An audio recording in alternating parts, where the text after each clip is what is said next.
They always screaming ancient aliens.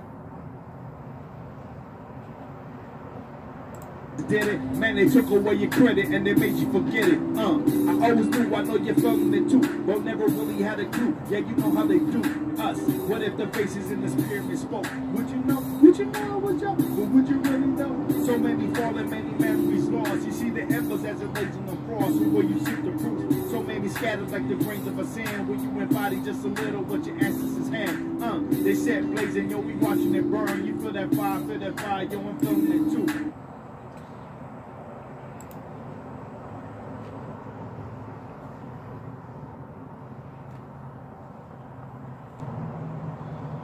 Alright, so right now we're going to be going into the information brought by the Federal of Aboriginal Nations of America. Alright, it's by Director General Nansu Ushuanak. Discusses the Indian Reorganization Act. So this is very important for everyone, especially Hawaiian people. Alright, from the Kanaka Maoli tribes, the Hawaiian Kingdom. This is very important. Last week, a particular ruling against the Mashpee tribe, taking their lands out of trust and all of that good stuff. So a lot of conversation going on around it, and I think that a lot of it is based in the misunderstanding of the colonial system and how it's got a grasp on Aboriginal people here, indigenous folks that are Aboriginal to this land, so that people can understand how and why the system is moving the way that it is, and why ultimately fauna has chosen to conduct itself or build its relationships and its foundations amongst its member nation in a way other than what has been most widely adopted by Indian tribes, which would be the federal recognition relationship and process. So in order to understand how a situation like Mashpee happens, and why we're probably going to see a lot more of that, especially under an administration like Trump's, and also to understand why you also see at the same time other tribes getting federally recognized. Because remember, the Trump administration recognized some tribes in Virginia a few months ago. So to understand how that works out, you have to first go back to the Indian Reorganization Act. And this was passed on June 18th, 1934. It's also known as the Wheeler-Howard Act.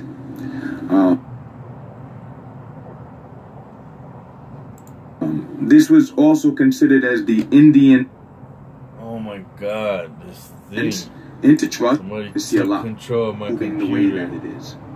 And why ultimately fauna has chosen to conduct itself or build its relationships and its foundations amongst its member nation in a way other than what has been most widely adopted by Indian tribes, which would be the federal recognition relationship and process. So in order to understand how a situation... Oh my God. Relationship... Oh shit, that's funny. Other than what has been most widely adopted by Indian tribes, which would be the federal recognition relationship and process. So in order to understand how a situation like Mashpee happens, and why we're probably going to see a lot more of that, especially under an administration like Trump's, and also to understand why you also see at the same time other tribes getting federally recognized. Because remember, the Trump administration recognized some tribes in Virginia a few months ago. So to understand how that works out, you have to first go back to the Indian Reorganization Act. And this was passed on June 18th, 1934. It's also known as the Wheeler-Howard Act. This was also considered as the Indian New Deal. And the real goal was to reverse traditional goals of assimilation of Indians into American society, and to strengthen, encourage, and perpetuate the tribes and their historic traditions and cultures. Now think about that, right? The same country that spent hundreds of years destroying and attacking and forcing Indian nations to sign treaties. I'm not trying to butt in because, I mean, I really don't need to add anything as he's breaking this down. But I want to just interject from my own experiences. Anyone who's lived in Hawaii and has been in Hawaii, if you know Hawaii, you know that this oppressive regime ban our culture, ban our language. You get arrested for speaking the Hawaiian language. Then they change the Hawaiian language at the same time, taking out the R's, changing the T's to K's, separating us from other Indian cultures throughout the West by this one act, and then destroying our temples. They destroyed almost nearly all our temples, hid all our underground caverns, and everything that's dear to us. They've hidden like all the stones and gems that have been found throughout the lands, all of the ancient practices, all of the artifacts, all of the bodies, everything. So, and then now today they want to turn around and say, oh, we're going to promote the Hawaiian people. Promote Hawaiian people. Let's get Kauinoa. They create this thing called Kauinoa, federal recognition, because we want the Hawaiian people to get their lands back, to get everything back that they want, because we want them to be a tribe again. Destroying and attacking and forcing Indian nations to sign treaties, now all of a sudden wants to stop promoting their culture, their traditions, promoting them being Indians again. So this is all under the Indian Reorganization Act. It restored to Indians the management of their assets, land and mineral rights, the management, see? Included provisions intended to create a sound economic foundation for the inhabitants of Indian reservations. And it goes on some more. You can just Google this stuff, right? But there's something, I want to go back first because we're talking about assimilation, but I also want to point out something. You can just pick up the Wikipedia and you're going to see this interesting point right here. So it says, the Indian Reorganization Act of June 18, 1934, or the Wheeler-Howard Act, was U.S. federal legislation that dealt with the status of Native Americans known in law as American Indians. Native Americans known in law as American Indians. So that tells you right there that Native American is not the lawful proper classification and title of American Indians. Keep that in mind. So now the Indian Reorganization Act is meant to stop the long-held tradition in the U.S. of assimilating Indians. So if we look at cultural assimilation of Native Americans, look at the language again. It says the cultural assimilation of Native Americans was an assimilation effort by the United States to transform Native American culture to European American culture between the years of 1790 and 1920. George Washington and Henry Knox were first to propose, and in American context, the cultural transformation of Native Americans. They formulated a policy to encourage the civilizing process. With increased waves of immigration from Europe, there was growing public support for education to encourage a standard set of cultural values and practices to be held in common by the majority of citizens. Education was viewed as the primary method in the acculturation process for minorities. So once again, you can look for more details, but I want to pull some things out of here. It's going on from 1790, they say, to 1920. I'm going to say to 1924, all right? But 1790 to the early 1920s. And it also picks up steam as more European immigrants come to the lands. So think about this for a moment. You have European immigrants coming here willfully. And then on the other hand, you have the Native Americans who have been here, who aren't for all of the waves of immigration. And you have the U.S. in the middle, encouraging the European immigration, but trying to assimilate at the same time the American Indians. And it goes on to the early 1900s. Now, why would the U.S. keep up this process of assimilation until the 1920s? Why would they do that? And this is going to bring us back to an earlier discussion I did on the Snyder Act, the Indian Citizenship Act of 1924. And this basically said that any Indians born within the territorial limits of the United States are considered U.S. citizens. So we have assimilation going on until an act passes that says that all Indians born within the territorial limits of the U.S. are citizens in 1924. And then 10 years later, in 1934, we get the Indian Reorganization Act, where now they want the Indian... All right, so this is it. There's the Indian Citizen Act of 1924. Okay, and then 10 years after that, they come with the Indian Reorganization Act in 1934. To assume and promote and uplift their culture. Why? Well, because with the Indian Citizenship Act, the term U.S. jurisdiction, from our understanding, really boils down to being issued a U.S. birth certificate. So if you're an Indian who has a state birth certificate that gives you U.S. citizenship, you're considered a U.S. citizen. You're born within the territorial limits. So once you start having Indians either forced into citizenship or given citizenship through birth certificates, social security, whatever it is, however they're becoming citizens, they're now under the jurisdiction of the U.S. So the U.S. doesn't have to deal with them. And that's why I keep telling you, when your parents signed the birth certificate, the line at the bottom was in a line. It's small, little bitty words. They're saying that you're agreeing to sign over the rights of your child to the state, and who's a corporation, and now they own your child as separate sovereign nations anymore. They don't have to. They don't have to deal with them as separate sovereign nations. They're citizens. At best, they're going to be. And that's where the whole thing comes back, where once you're born, you're sovereign. And then they have to take that sovereignty from you by having you agree to sign becoming a citizen, which then you're now a citizen of a private corporation, and now your sovereignty has been taken from you. And instead of rights, natural rights, now you have privileges. That's why when you go to court for driving, we can take that privilege away from you. That's just a privilege. It's not a right.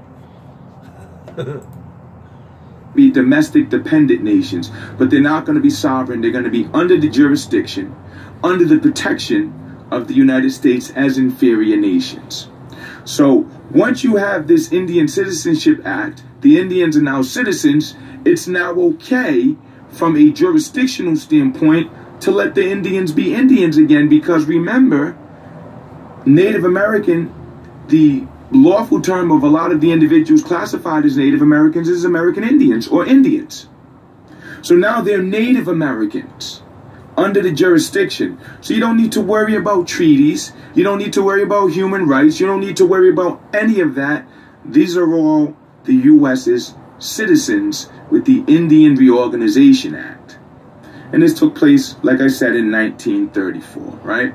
So that's just a little bit of context. The Snyder Act, they're forcing Indians to assimilate. They want them to do away with every bit of the savage that's in them until the early 1920s, when the Indian Citizenship Act passes.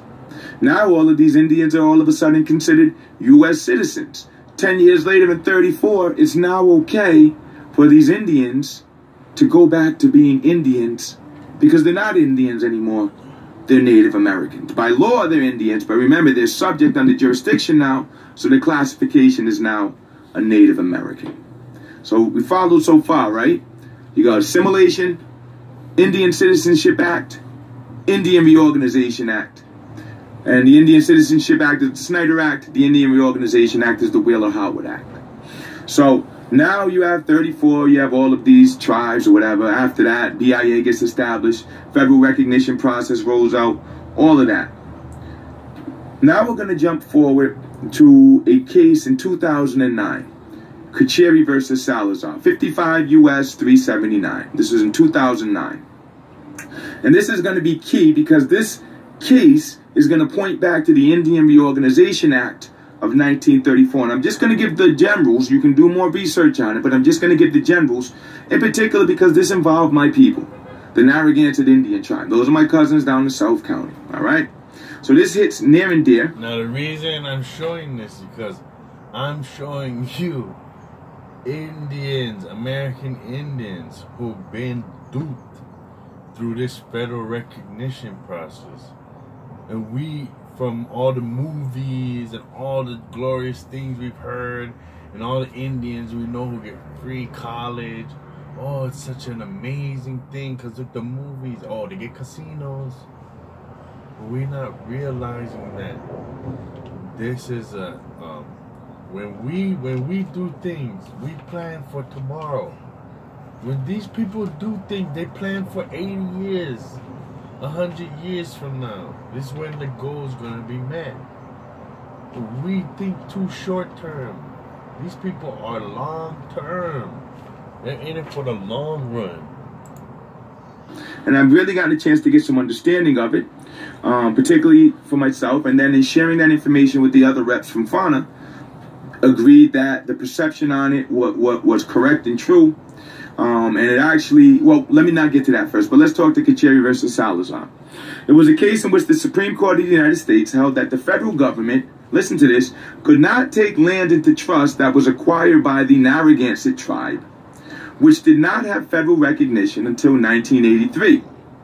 While well documented in history records and surviving as a community, the tribe was largely dispossessed of its lands while under guardianship by the state of Rhode Island and before suing in the 20th century. Now, this goes back to the 1881 detribalization of the Narragansett tribe by the state of Rhode Island, which was unlawful. State can't detribalize anyone. Even if you agree with the notion that the U.S. can detribalize a tribe, back to the 1881 detribalization of the Narragansett tribe by the state of Rhode Island, which was unlawful. State can't detribalize anyone by the state of Rhode Island, which was unlawful. State can't detribalize anyone by the state of Rhode Island, which was unlawful. State can't detribalize anyone. Even if you agree with the notion that the U.S. can detribalize a tribe, which we most certainly don't agree with, the states most certainly didn't have any lawful right. Going back to the Constitution, the states most certainly didn't have any lawful right. Going back to the Constitution, all relationships with the can't detribalize anyone. Even if you agree with the notion that the U.S. can detribalize a tribe, which we most certainly don't agree with, the states most certainly didn't have any lawful right. Going back to the Constitution, all relationships with the Indian tribes were designated to the Congress. So it basically says that while the Narragansett was supposedly under guardianship of the state of Rhode Island, they were dispossessed of their lands, but it's not mentioning that the dispossession was illegal, which is why the state was able to sue in 81 and win. And then they got federally recognized after that. Now think about this. Indian Reorganization Act in 34. Now you got all of these tribes being federally recognized, BIA putting lands into trust for them. The Kacheri versus Salazar, for some even more background, came out of the Narragansett smoke shop raid. This took place, oh goodness, give me a second, let me get the exact date right.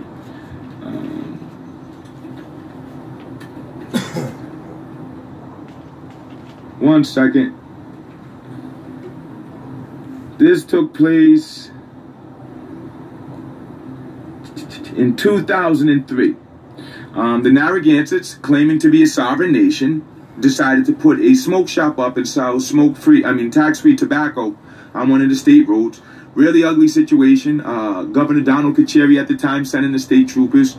A lot of abuse. People got tackled, slammed. I think someone got their arm broken. It looked awful. Absolutely awful. But then the Narragansetts went to court behind it and lost. And why did they go to court behind it? Well, because after they got their case in 81, I believe, or 83, 81, I think, they then agreed to a federal recognition relationship. And that pretty much allowed the federal governments to then have jurisdiction over them and put the Narragansett lands into a federal trust. They were then given a reservation. And also placed under a Public Law 280 relationship, which is a video I'll do on that topic at some other time. But basically, pretty much put themselves under the full jurisdiction of the state. So they didn't have any lawful right to go as federally recognized Native Americans and sell tax-free tobacco on a state road. They didn't have the right to do that because they traded their sovereignty away when they got federally recognized. So the smoke shop raid happens, very violent, and they take it to court. And this was the outcome, Kacheri versus Salazar. They say that not only was the state right in what it did, this is what the law says, but further that the Narragansetts didn't have any trust lands because the BIA, who the federal government appointed, didn't have any lawful authority to take any lands into trust. That was designated to Congress, and it had to be done.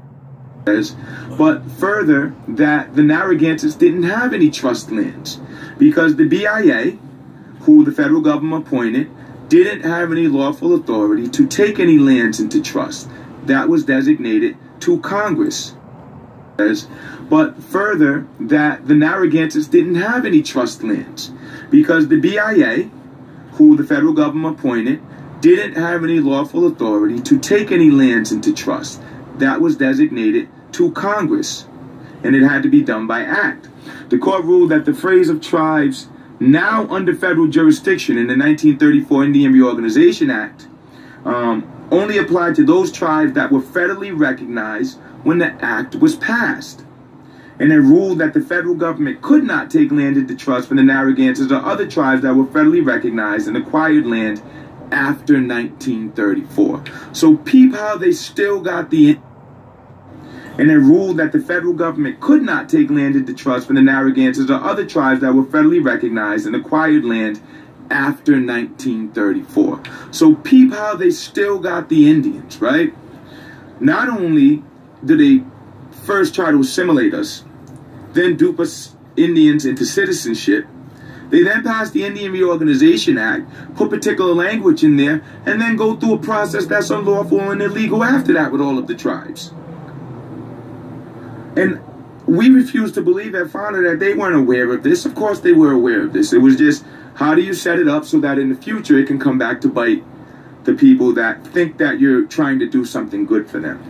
So with this situation, it pretty much cements in law that any Indian tribe that got federally recognized after 1934 and had the federal government put lands into trust for them, they don't have any trust lands.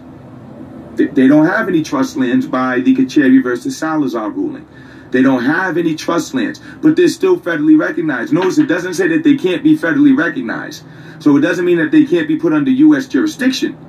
It just means that they can't have any lands put into trust for them. So you can be subjects, but you're just not going to have your lands. So that's where we're at right now. And that's why we saw the ruling with the Mashpee tribe. Now, we can get... It just means that they can't have any lands put into trust for them. So you can be subjects, but you're just not going to have your lands. It just means that they can't have any lands put into trust for them. So you can be subjects, but you're just not going to have your lands. So that's where we're at right now. And that's why we saw the ruling with the Mashpee tribe. Now, we can get into other particulars about the history and the claims that were made. I'll leave that up to the particular tribes that deal in that area. That's not something that Fauna itself is going to get involved in. But we do support the Pokanoket and their stance on it, as the Pokanoket are Fauna member nations, and their stance is clear and lawful. So we're not going to get into that. But if you're wondering how they get lands taken out, it's because they agreed to a federal recognition relationship, which made them subjects, which now makes all of their possessions, you know, under the jurisdiction of the U.S. like any citizen would be. So, yes, the U.S. can take lands out of trust if they so choose. They're the trustees, they're the guardians. So, yes, the U.S. can take lands out of trust if they so choose. U.S. can take lands out of trust if they so choose. So, yes, the U.S. can take lands out of trust if they so choose. They're the trustees, they're the guardians. And if they feel that what was it's not correct, or if there was a violation of the law, then they have every right to do that. So when they say that phrase right there, now under federal jurisdiction, means you had to be under federal jurisdiction at that time, and the Indian tribes went and signed on and agreed to all of this and didn't rebut it, well, then the feds have every right under law to do what they're doing. So when you look at what's going on with Mashpee and all of the other tribes, it's because of the way that the law was written and the way it can be applied. And if you did not have lands into trust, then the only way you can do it is by act of Congress. Now, what happened earlier this year with the Virginia tribes?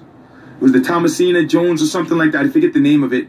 But it was an act that was passed and accepted and signed by Trump.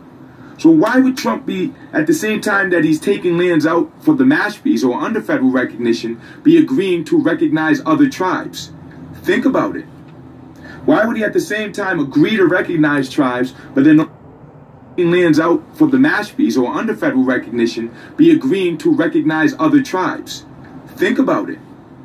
Why would he at the same time agree to recognize tribes, but then also be taking lands of trust from other tribes? Because if you agree to a federal recognition relationship, you're under the jurisdiction. There goes your sovereignty. And if you're under the jurisdiction, then what right do you have to complain when the feds decide to do something with their trust lands? Your lands are in a federal trust. Your lands are in their trust. You allowed or agreed to have your lands put into their trust as an Indian nation. And now you're Native Americans. Now you're Native Americans. So we're probably going to see more of this going on as things unfold. As Trump being Trump and the administration being the administration. And one of the things we've noticed is that they're very astute in how to navigate the law. They're very astute in where the holes in the law are that they can exploit. So we're probably going to see more of this going on with Indian tribes who agreed to a federal recognition relationship and then had their lands put into a federal trust, because those are two separate things. Recognition and the process of putting the lands into a federal trust are two separate things, although they go hand in hand. So we're probably going to see this a lot more with more tribes who have agreed to be federally recognized and had their lands put into a federal trust. You'll probably be seeing the federal government move. We're going to see this a lot more with more tribes who have agreed to be federally recognized and had their lands put into a federal trust. You'll probably be seeing the federal government move to take more of them lands out of federal trust. We're going to see this a lot more with more tribes who have agreed to be federally recognized and had their lands put into a federal trust. You'll probably be seeing the federal government move to take more of them lands out of federal trust. So now, always, whenever we present the problem, we always like to present the solution as we understand it, right? So let's look at this. The U.S. Supreme Court has ruled and agreed that no lands after 1934 and the Indian Reorganization Act were lawfully put into federal trust unless they were done by act. Well, that of course means that all of the Indian tribes out here who have claims to ancestral lands can then have the opportunity to put the lands into trust themselves. Because if the feds haven't done it, if they ruled that since 1934, unless it was by act of Congress, no lands were put into trust, right? Then the door is wide open for the tribe to put them into trust. And one of the things that we need to understand, and one of the things that really holds us back as being truly sovereign nations, is that we consistently look as if we need the federal government to do things for us, when in actuality, we can do everything that the federal government can do for ourselves. We just have to know how to navigate the system correctly. So when you hear FANA saying that nations need to A, document who they are to pre-colonial times, and then B, be looking towards the creation of a tribal trust, Kacheri versus Salazar is lawful substantiation of everything we're saying. There are no lands for most of these lands in trust by law. The Narragansetts don't have federal trust lands by law, per the Kacheri versus Salazar rule, and they're just federally recognized. We just saw what happened with the Mashpees. And like I said, you're probably going to see more of this is going on. But if you are a tribe that has been unrecognized, not signed any relationship with the federal government, not putting yourself under any of their jurisdiction, then you are in a tremendous place to truly act like a sovereign nation, take the steps you need.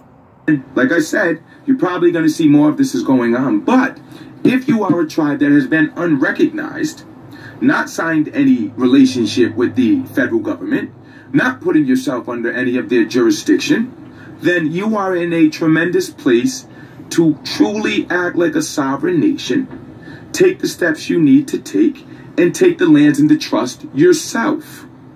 As a nation, not as an individual. Now, this has to be a nation thing, because you need to be able to deal nation to nation with the U.S. Because they're going to come and try to challenge your claims and want to know what right you have and this, that, and the other. And you need to be able to substantiate. You can't point to someone that has no relationship to you and say, well, they got and they did, so we... No. Who are you and what are your claims? And they know. They know who you are. We keep saying you don't know who you are. So in the end, from Fauna's perspective, for our federally recognized brother and sister nations, this is a horrible, horrible ruling in Kacheri versus Salazar. But if you are one of those individuals who, by Creator's divine wisdom, did not allow you to ever be federally recognized, and we know that some of our people went for it, had all of the history and everything there, and the feds were just saying no, right? Just no. 10, 15-year process, no, not going to federally recognize you. For those tribes and nations that have been treated like that, this is the greatness of the Creator that we serve above, right? Because what seems like madness and craziness to us, in the end, ends up being... This is the greatness of the Creator that we serve above, right? Because what seems like madness and craziness to us, in the end, ends up being exactly what we needed. Because if we did, any of us did get that federal recognition, there goes any of our claims, we signed them over to the U.S. But if you didn't, you're in a perfect position to start looking at true sovereignty, which begins with the establishment of yourself properly as a nation, and then the public notice that you are now in a position not to be wards of the U.S. anymore, not to be considered mentally incapable of taking care of your own lands, but that you're in the capacity to do it yourself. So, the Indian Reorganization Act was the follow-up to the Indian Citizenship Act, which has now had the hammer brought down on it by the Kacheri versus Salazar Act, all with the intent of duping sovereign nations into signing their sovereignty over to the U.S. and then taking their land from them.